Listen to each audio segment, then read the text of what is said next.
यह है किसी देश में आपके पॉवर्टी लाइन 33 रुपए।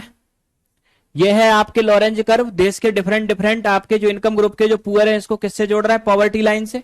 इस पॉवर्टी लाइन से हमने एक नॉर्मल डाला आपके आधार लाइन के ऊपर, बेस के ऊपर। इस पॉइंट को हमने नाम दिया O, इसको दिया हमने X और इसको दिया हमने M। तो ये OXM मिलके एक ट्राइंगल बना रहे हैं, ट्राइंगल OXM। ठीक है, अब नेक्स्ट समझना, PL से नीचे आपके जितने भी लोग रहेंगे सब गरीब हैं, यानी कि PL से नीचे रहने वाले लोगों की जो इनकम है वो 33 रुपए से कम है। ये सिंपल फिनोमेना हुई। ठीक है, अब यहां देखना आप, ये आपके पॉवर्टी लाइन और आपके ये लॉरेंज कर्व, ये दोनों के बीच का आपके क्या हो गया, एक शेडेड एरिया हो गया। ठीक है, अब नेक्स्ट गिनी कॉफिशिएंट आपके, ये भी रिलेटिव पॉवर्टी निकालने के लिए लाया जाता है। अब गिनी कॉफिशिएंट निकालते कैसे हैं, गिनी कॉफिशिएंट दिया था एक इकोनॉमिस्ट गिनी के द्वारा। ये देश में आपके ये बताते हैं कि किसी देश में इकोनॉमिक डिस्पैरिटी की सिचुएशन क्या है। गिनी कॉफिशिएंट क्या शो करता है, इकोनॉमिक डिस्पैरिटी, आर्थिक विषमता। अब कैसे शो करता है ये देखो, आर्थिक विषमता का मतलब गरीबी और अमीरी में अंतर, या लो इनकम और हाई इनकम में डिफरेंस, ये होता है आपके इकोनॉमिक डिस्पैरिटी। ठीक है, अब देखना, G equal to area between poverty line and Lorenz curve, यानी shaded area, divide by area of triangle OXM। ठीक है, अब समझना है यहां, अब यहां आपके दो कंडीशन हो सकती हैं। दो कंडीशन क्या, अगर आपके ये लॉरेंज कर्व ऊपर की तरफ शिफ्ट होना शुरू हो, किस तरफ शिफ्ट होना शुरू हो, ऊपर की तरफ। ठीक है, लॉरेंज कर्व अगर ऊपर की तरफ किसी देश में जा रहा है तो इसका मतलब क्या है, लोगों की इनकम बढ़ रही है। ठीक है, एक स्थिति ऐसी आ जाए कि ये जो लॉरेंज कर्व है ये ओवरलैप कर जाए पॉवर्टी लाइन के ऊपर, तो इसका मतलब क्या हुआ, सारे गरीब खत्म, सबकी इनकम हो गई 33 रुपए। यही हुआ ना, लॉरेंज कर्व अगर ऊपर की ओर बढ़ रहा है तो इसका मतलब आपके ये है, ए ऊपर की ओर जाएगा तो इसकी इनकम 15 से 20, बी ऊपर जाएगा तो 20 से 25, सी ऊपर जाएगा तो 30, ये इनकम ऐसे बढ़ रही है। अब लॉरेंज कर्व ऊपर जाते जाते आपके लॉरेंज कर्व जोड़ किससे रहा है, पॉवर्टी लाइन से, तो इसका मतलब इससे ऊपर तो जाएगा नहीं। लॉरेंज कर्व अगर ऊपर शिफ्ट होते होते पॉवर्टी लाइन के ऊपर अगर आपके ओवरलैप कर जाए तो इसका मतलब यह हुआ कि area between poverty line and Lorenz curve is 0। Overlap कर गया अगर लॉरेंज कर्व इस लाइन के ऊपर तो दोनों के बीच का एरिया 0, तो में तो किसी से भी भाग दो, रिजल्ट 0। तो आपके G की जो वैल्यू होती है ये होती है आपके पहली तो 0, इससे नीचे नहीं जा सकती। अब दूसरा देखना, अब दूसरी कंडीशन किसी देश में क्या हो सकती है कि ये लॉरेंज कर्व आपके पॉवर्टी लाइन से कहां शिफ्ट करना शुरू करे, नीचे की ओर। इसका मतलब ये C आपके नीचे आया तो 25 से कम इनकम हो गई, B नीचे आया तो 20 से कम इनकम हो गई, यही सिचुएशन होगी। अगर आपके ये लॉरेंज कर्व नीचे की तरफ शिफ्ट करना शुरू करे तो इसका मतलब हुआ लोगों की इनकम कम हो रही है। और अगर ये लॉरेंज कर्व मैक्सिमम नीचे जाएगा तो कहां जाएगा, 0 इनकम तक, यहां आ गया इस बेस लाइन पे। ठीक है, और अगर ये लॉरेंज कर्व बेस लाइन पे आ गया तो आपके सभी लोगों की इनकम 0, यही हो गई ना।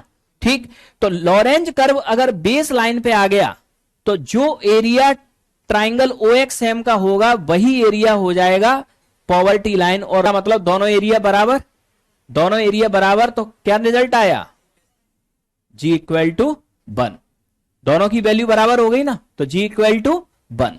अब दोनों सिचुएशन में आपने देखा क्या, अगर लॉरेंज कर्व 0 की तरफ शिफ्ट कर रहा है, लॉरेंज कर्व कहां शिफ्ट कर रहा है, 0 की तरफ, तो देश में इकोनॉमिक डिस्पैरिटी बढ़ रही है या घट रही है, बता, घट रही है। अब दूसरी सिचुएशन, लॉरेंज कर्व अगर 1 की तरफ शिफ्ट कर रहा है तो इकोनॉमिक डिस्पैरिटी, बता, घट रही है। अब दूसरी सिचुएशन, लॉरेंज कर्व अगर 1 की तरफ शिफ्ट कर रहा है तो इकोनॉमिक डिस्पैरिटी, बस यही क्वेश्चन यहां पूछा जाता है। जब लॉरेंज कर्व आपके 0 की तरफ शिफ्ट करे तो इसका मतलब लोगों की इनकम बढ़ रही है और देश में आर्थिक विषमता कम हो रही है, और जब लॉरेंज कर्व 1 की तरफ शिफ्ट करे, या गिनी कॉफिशिएंट जो हम देख रहे हैं, ये 1 की तरफ अगर जी की वैल्यू शिफ्ट करे, जी की वैल्यू 0 की तरफ शिफ्ट हो रही है मतलब इकोनॉमिक डिस्पैरिटी कम हो रही है, जी की वैल्यू 1 की तरफ शिफ्ट हो रही है मतलब इकोनॉमिक डिस्पैरिटी बढ़ रही है। ठीक, ये 2 पॉइंट याद रखना है इसमें, जी की वैल्यू 0 की तरफ जा रही है या जी की वैल्यू 1 की तरफ। लॉरेंज कर्व पॉवर्टी लाइन की तरफ जा रहा है या लॉरेंज कर्व बेस लाइन की तरफ। ठीक, लॉरेंज कर्व अगर पॉवर्टी लाइन की तरफ जाएगा तो जी की वैल्यू 0 की तरफ जाएगी, इसका मतलब डिस्पैरिटी कम होगी। अगर लॉरेंज कर्व बेस लाइन की तरफ गया तो जी की वैल्यू 1 की तरफ शिफ्ट करेगी, इसका मतलब डिस्पैरिटी बढ़ेगी। ठीक, बस ये 2 पॉइंट ध्यान रखना। अब लॉरेंज कर्व और आपके गिनी कॉफिशिएंट, इससे हम ये पता लगाते हैं कि देश के अंदर इकोनॉमिक डिस्पैरिटी या रिलेटिव पॉवर्टी का लेवल क्या है।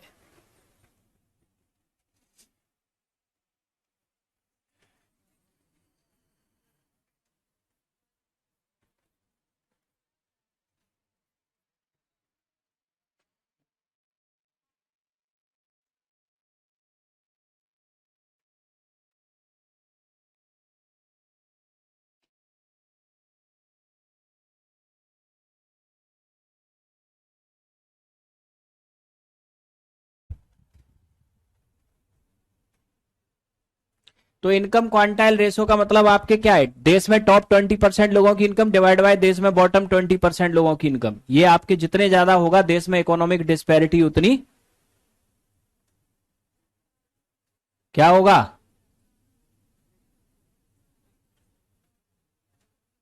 अब इसमें भी कंफ्यूजन है, ये जितना, अब इसमें भी कंफ्यूजन है, ये जितना ज्यादा होगा डिस्पैरिटी ज्यादा होगी, गैप ज्यादा हो गया ना। बिल्कुल, ये अरबों खरबों में, ये 20-30 रुपए पे है तो गैप कितना हो गया, ये इकोनॉमिक डिस्पैरिटी को शो करेगा, इकोनॉमिक डिस्पैरिटी ज्यादा होगी। ठीक है,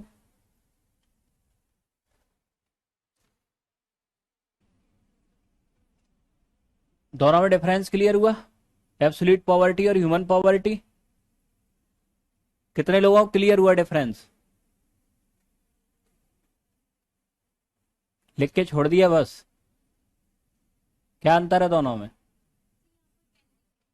तो दोनों में आपके डिफरेंस सिंपल आपके इतना है कि एब्सोल्यूट पॉवर्टी डेवलपिंग कंट्रीज में मेजर करते हैं और वहां ये माना जाता है कि मिनिमम सर्वाइवल के लिए बस खाना मिल जाए वो बहुत है। ठीक है,